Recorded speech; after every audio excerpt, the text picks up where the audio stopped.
जो है वो केजन की जो थॉट है उसके ऊपर मैं बात करना चाह रहा हूँ। और ये जो थॉट है इसके अंदर ये कहता है, इसकी थॉट है continuous improvement.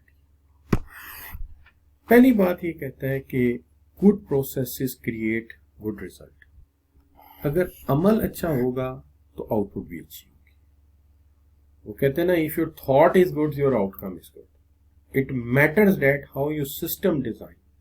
If your system is designed very carefully and you are very ensured that there should be every error and mistake is rectified, तो ऐसे प्रोसेस का नतीजा हमेशा अच्छा रिजल्ट हो।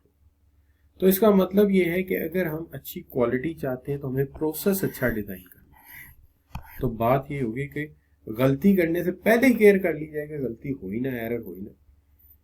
और इम्प्रूवमेंट जो है ये कभी भी ट्रांसफॉर्मेशनल नहीं होते कि एकदम दुनिया में रेवोल्यूशन आ जाता है।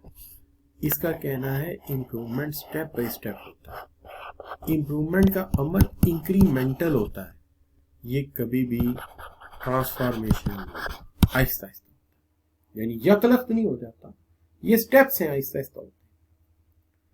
और इम्प्रूवमेंट जो है must be measurable and standardise and repeatable. कि इम्प्रूवमेंट का अमल मुसलसल होने वाला है, चलता रहता है, ये पहिया रुकता नहीं है।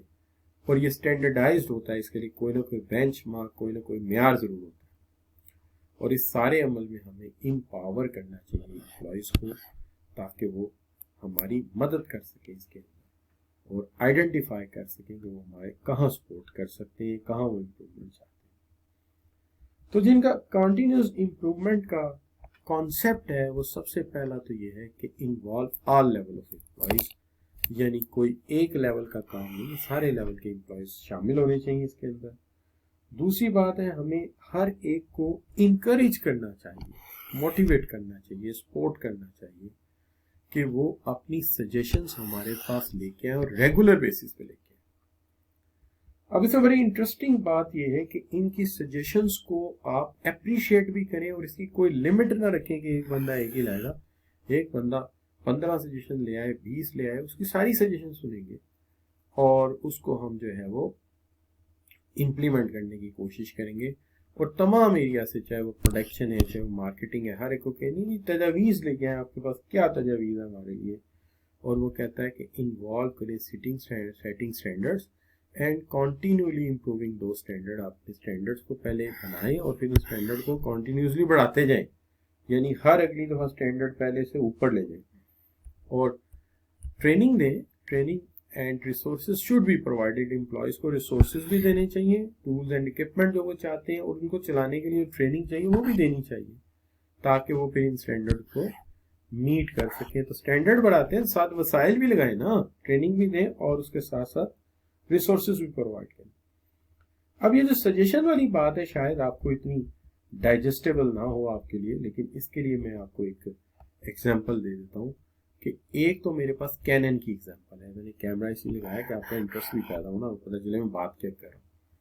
तो कहते हैं in company such as Toyota and Canon दी टोटल सजेशन जो आई वो थी 6070 सजेशंस पर एम्प्लॉय। Oh my God, एक एम्प्लॉय पर employee on average this much suggestions आई रिटन एंड शेयर की गई। और it is not unusual for every for over 90% of दो सजेशंस टू बी इम्प्लीमेंटेड। उसमें से 90% सजेशंस एम्प्लॉय जो है उन पर अमल दरामद किया गया। तो मैंने भी डाटा कहीं से कलेक्ट किया है, but this much number of suggestions जो मेरे सामने आई मैंने आपके सामने रख दी। और इसी तरह फिर एक और बड़ी बात है कि 1999 में यूएस प्लांट जो काम करता था टोयोटा का, वहाँ 7000 एम्प्लॉयज थे और वहाँ जो सजेशन सबमिट हुई वो 75,000। और उन 75,000 में बहुत सारी ऐसी सजेशन थी जो एक एम्प्लॉय ने दी, दूसरे ने भी वही दी, तीसरे ने भी वही दी। तो जब उन पे अमल दरामद किया गया तो 99% इम्प्लीमेंट की गई। ऐसे नहीं टोयोटा ने उठा के अमेरिकन मार्केट में भी अपना सिक्का जमा दिया। बात तो है ना कि सजेशंस मांगी गई और फिर उन सजेशंस को इम्प्लीमेंट किया गया। और नतीजा ये क्या, जो सक्सेसफुल है इसके अंदर नाम बन गया उनका।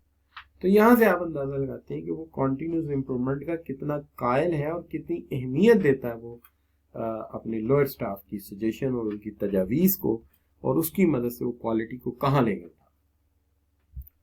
अब इसके अंदर अगर आप देखते हैं तो जो इनका कॉन्टिन्यूस इम्प्रूवमेंट का जो पहिया है वो कहते हैं कि इसको PDCA कहते हैं। PDCA का मतलब है plan do check act plan do check and then act.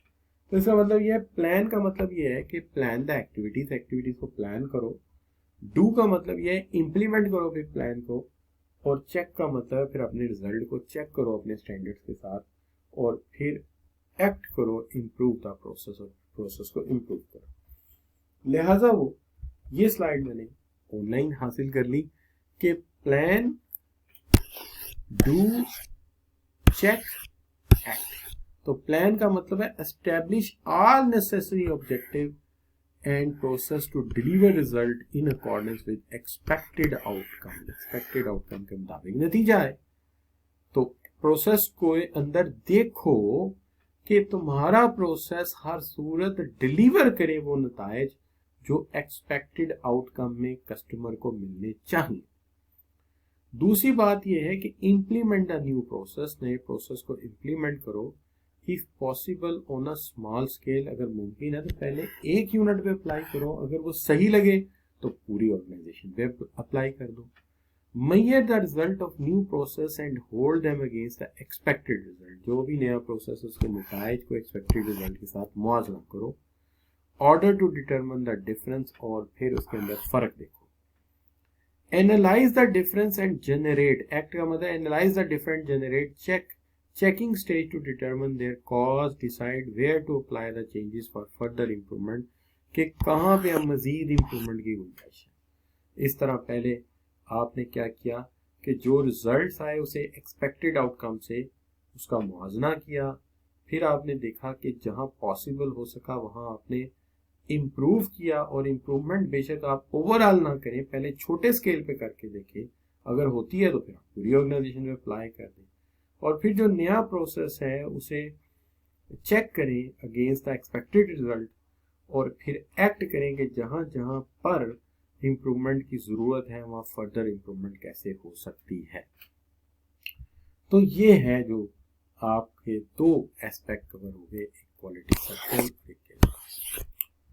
ठीक है जी। अब रह गया आपका 6 सिग्मा एंड 5S।